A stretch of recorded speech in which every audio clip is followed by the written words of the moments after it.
Dit l'Évangile que 2 hommes montèrent au temple. Aujourd'hui, nous sommes bien plus que cela, comme à l'époque certainement. Mais c'est surtout 2 attitudes que Jésus voulait mettre sur notre regard. Moi, je voudrais rajouter un 3e. Et pour mieux comprendre cette parabole et ce que Jésus veut nous dire, au premier, je dirais que c'est un peu comme celui qui prend l'attitude de touriste, qui vient pour assister à la messe. Vous savez, les touristes, ils ne sont pas méchants. Ils arrivent avec leur caméra.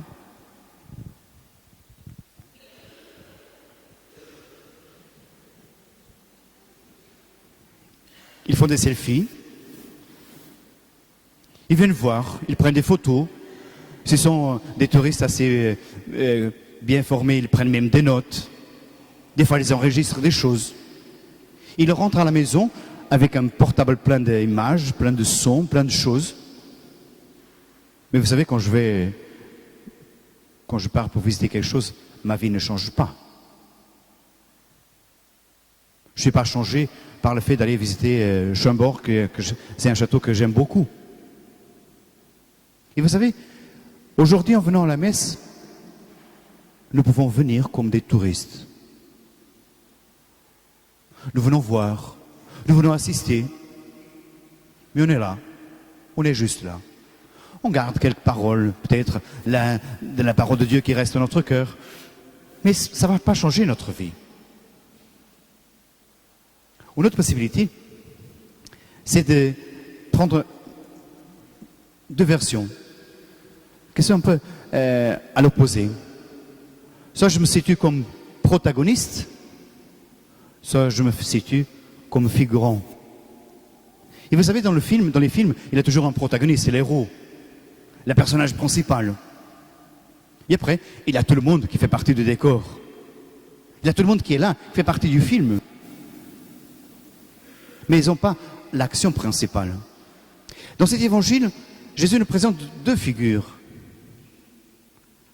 Un qui se croit le protagoniste, un deuxième qui se croit le figurant.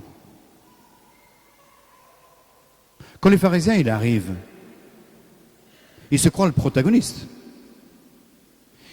Jésus dit en parlant de cette parole, qu'il parlait à des gens qui se croyaient justes et qui méprisaient les autres. C'est bien l'attitude de ces pharisiens. En effet, ils ne viennent pas pour prier Dieu. Ils viennent pour se prier soi-même. Seigneur, regarde-moi comme je suis beau. Je suis vraiment magnifique. Regarde-moi comme je suis intéressant. Je fais même plus de ce qui est demandé. Non, je jeûne pas 1 fois par semaine. C'est ce qui était demandé. Je jeûne 2 fois par semaine. On n'a pas donné de dîme de tout. Il y avait des choses qui étaient dispensées. Non, je donne la dîme de tout ce que je possède. Et en plus, j'ai tellement bon, que je suis pas comme toute cette racaille qui est par là, des voleurs, des adultères, et en plus comme ces publicains, quoi. Il se croit tellement bon qu'il a tous les projecteurs sur lui, il est vraiment le protagoniste. Il est là. Regardez-moi comme je suis bien. Ah là là, hein? Le profil c'est mieux. Ah non, parce qu'il est mon ventre. Hein? Comme ça, mieux. Et on risque de faire la même chose. On risque de se croire tellement bien qu'on attendait qu'il y ait un spot quand on rentre et qu'il nous suit. Et voilà. De toute façon, je pourrais demander si on ne pourrait pas me mettre à la place de la Vierge Marie parce que je suis aussi bien qu'elle, au moins. Et après, il y a le pharisien. Lui, le pauvre, il se croit vraiment un figurant. Il se met au fond, discret. Il ne veut pas qu'on le remarque. Il est là. Et même son attitude, c'est vraiment en mettant en exergue, sous les projecteurs, un autre. Lui, il se penche sur lui-même. Il frappe sur sa poitrine. Il parle, il dit, Seigneur, toi, aie pitié de moi, du pécheur que je suis. Et là, lui, il prend l'attitude du figurant.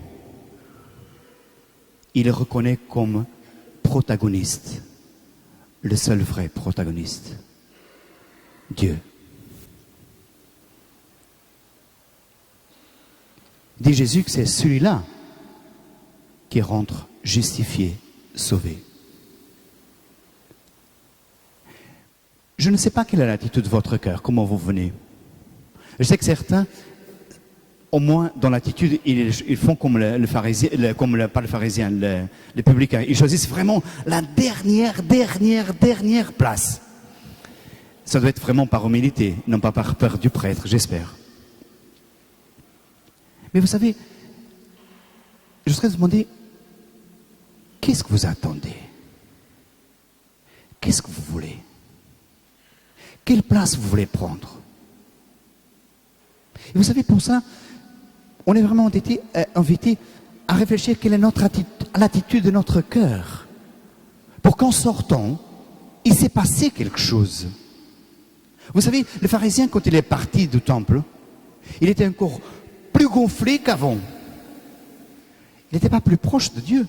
Dieu n'a rien pu faire pour lui. Rien ne s'est passé dans sa vie.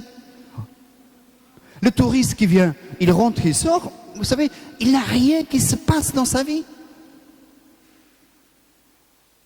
Qu'est-ce que vous voulez que ça se passe dans votre vie? Mais vous savez, pour cela, il y a 3 attitudes qu'il faut prendre conscience. Si on veut être transformé, si on veut qu'il se passe quelque chose dans notre vie, il faut tout d'abord croire que Jésus peut le faire, que Dieu peut le faire. Et vous savez, des fois, on vient, on participe, on prie, comme des gens qui ne croient pas. On va voir. Bon, le non, on l'a déjà. Bon, s'il a un oui, ben, ça sera déjà bien. Mais en vérité, on ne croit pas à notre prière. On ne croit pas à notre demande. On ne croit pas que Dieu puisse nous entendre et nous répondre. On ne croit pas. Et si on ne croit pas, on n'attend rien. On n'espère rien. Et vous savez, un jour, on a présenté un enfant qui était épileptique à Jésus parce que les apôtres, ils n'avaient pas pu le guérir. Et le Père dit à Jésus, si tu peux faire quelque chose pour mon enfant, s'il te plaît. Vous savez qu'est-ce que Jésus il a dit? Il reprend. Il dit, si je peux, crois. Et tu verras la gloire de Dieu. Crois. Est-ce que tu crois que Dieu peut agir dans ta vie? Est-ce que tu crois que Dieu est capable de transformer ta vie? Ou tu lui mets des limites? Tu le traites comme un incapable de te sauver? Mais vous savez, il ne suffit pas simplement de croire. Vous savez, les démons, ils croient que Dieu est Dieu. Il sait ce qu'il peut faire. Mais il ne faut pas. Ça ressemble un jour, il y avait... Jésus surprend les urgences à Sainte-Mus. Et il vient voir des gens. Alors il trouve un gars qui était très malade, début d'une pneumonie, il toussait de partout. Alors Jésus dit, mais mon enfant, mais qu'est-ce que tu as? Il dit, ah, tu sais, je crois que j'ai une pneumonie, je suis très très mal, je crache du sang même. Et Jésus lui touche, il dit, bon, tu es guéri. Et alors il s'approche d'un autre qui avait eu un accident, qui était complètement tordu, il avait mal partout, saignait. Il dit, mais qu'est-ce qui est arrivé? Ah, j'ai pris une gamelle en moto. Mais Jésus le touche, il est guéri. D'un coup, il s'approche d'un autre, il dit, et toi, qu'est-ce que tu as? Pourquoi tu es là?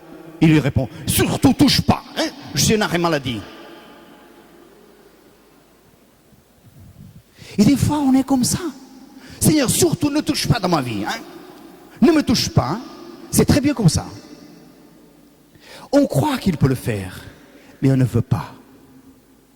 On est très bien comme ça. Et des fois, on ne veut pas que Dieu vienne dans notre vie.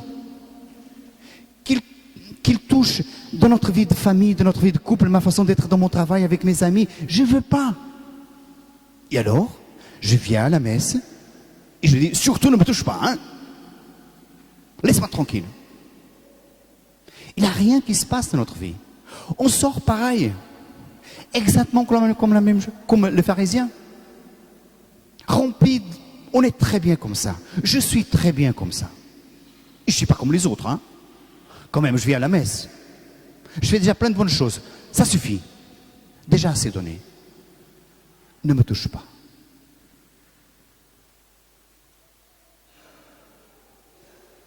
Comment faire alors? Comment faire alors? Mais il faut avoir cette attitude du pharisien.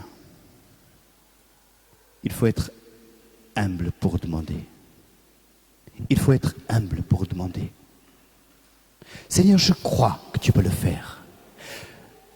Et parce que je crois, je le désire, je le veux. Et je te prie. Seigneur, touche mon cœur. Seigneur, ne permets pas qu'en sortant aujourd'hui, je sorte pareil comme je suis rentré. Seigneur, que ma vie, mon cœur soit transformé par ta grâce. Seigneur, que cette difficulté que je vis dans ma famille, dans mon travail, avec mes enfants, avec mes amis, Seigneur, touche-moi, transforme-moi. Seigneur, regarde-moi, aie pitié de moi. Seigneur, j'ai besoin de ta grâce, ta miséricorde. Seigneur, agis en moi. Et si on est assez humble pour ouvrir notre cœur, mais mes frères, nous sortirons transformés. Nous sortirons transformés. Nous ne partirons de cette messe comme nous sommes venus. Plus, on nous resplendira la miséricorde de Dieu. On nous manifestera cette puissance d'amour que Dieu veut nous donner, que Dieu a pour nous. Et là où nous sommes, là où nous partons, là où Dieu nous envoie, nous sommes resplendissants de la gloire de Dieu qui transforme notre vie. C'est pour cela qu'il nous a appelés. C'est pour cela que Dieu veut nous envoyer dans ce monde comme des missionnaires de l'amour miséricordieux de Dieu. Alors je vous prie, permettons que Dieu soit le protagoniste de notre vie. Permettons qu'il transforme notre cœur. Désirons-le, demandons-lui. Mais pour des choses concrètes, et je finis. Pensez, s'il vous plaît, à une chose très concrète que vous voulez présenter au Seigneur. Une circonstance, une situation de notre vie où j'ai besoin de la grâce de Dieu.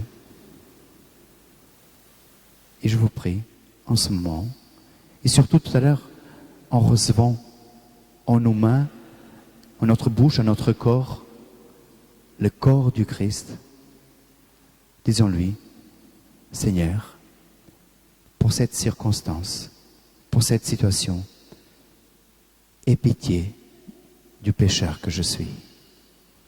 Amen.